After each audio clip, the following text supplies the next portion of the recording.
જામખંભાળિયામાં ઘી નદી અને ખામનાથ નદીમાં લીલી ગાંડી વેલના કારણે લીલી ચાદર પથરાઈ ગઈ છે. શહેરના ભાગોળમાંથી પસાર થતી નદીમાં ગંદકીનું સામ્રાજ્ય છવાયું છે. શહેરમાં અનેક બોર અને કુવાઓના પાણીના સ્ત્રોત માટે આ ઘી નદી ઉપયોગી છે. તંત્ર દ્વારા પ્રી મોન્સૂન કામગીરીમાં સફાઈ નહીં કરતા નદી ગંદકીથી ખરબદી રહી છે.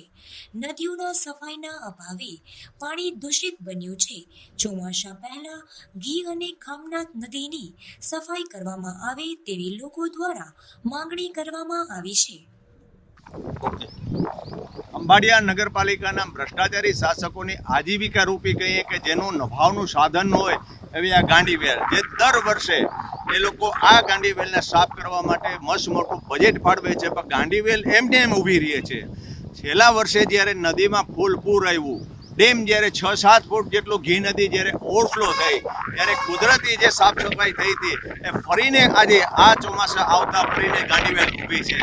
અત્યારે ગાંડીવેલથી ન માત્ર ખાલી પાજ છે ગંદી થાય છે, પણ એક 500 મીટરનો ખાલી એક મોટું એક પાઇપલાઇનનું જે નાખી અને પાજમાં જે ગટરનું પાણી ભરે છે ન ભરે અને નદીના આગળના જે શમશાનથી આગળ જો પહોંચાડી દે તો આ ગાંડીવેલના સામ્રાજ્યમાંથી ખંભાળિયા ગામ છે મુક્ત થાય.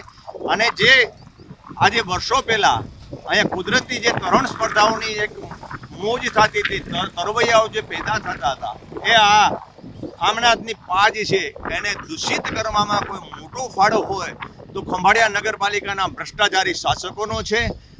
2 વર્ષ પહેલાં અહીંયા એક ખાતમુહૂર્ત થયું હતું ખામનાથ નદી પાસે એક બ્યુટિફિકેશનનો. એક ખાતમુહૂર્ત માટેના જે હજારો કરોડોના તાઇફાના જે વચનો આપ્યા તે ખંભાળિયાની પ્રજા હાજી એ બ્યુટિફિકેશનની અને ગંદા પાણીની કેનાલની વાટ જુએ છે. અમારી સરકાર પાસે અને જિલ્લા વહીવટીતંત્ર પાસે માંગ છે કે અમને તાત્કાલિક આ ગાંડીવેલના આ સામ્રાજ્યમાંથી મુક્ત કરાવી અમારા આરોગ્યનું, અમારા સ્વચ્છ પાણીનું વિચારે અને આ જે ખામનાથનો કૂવો પાજ છે એમાંથી જે બોર કૂવા રિચાર્જ થાય છે એમાં ગંદુ પાણી ન પડે અને લોકોનું આરોગ્ય ન બગડે એની તકેદારી રાખે.